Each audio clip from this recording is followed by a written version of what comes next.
Welcome. Here is how to create a house rent savings goal on Cowrywise. So you open your app and log into your account. On the home screen, tap on Save. Then you choose Home. After clicking on Home, it asks you you're saving towards your rent or dream home, whatever. So just tap Continue. So you tap the amount you want to save. Let's say, for example, 50,000 naira. Then you select your saving frequency, either daily, weekly, or monthly.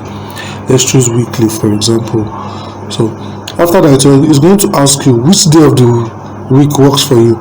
Let's say Wednesday. Done. Then for how long do you want to save this 50,000 naira? 6 months, for example. Then you click on Continue. So you will see the summary. So select your preferred automation deduction date and all that.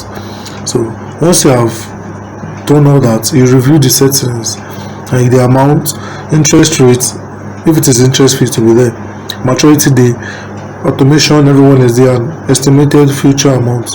So you choose method. So you choose your preferred automated deduction, your payment method, either your debit card or your bank transfer, and enter the details. So you transfer 50,000 naira. Thanks for watching and see you in the next video.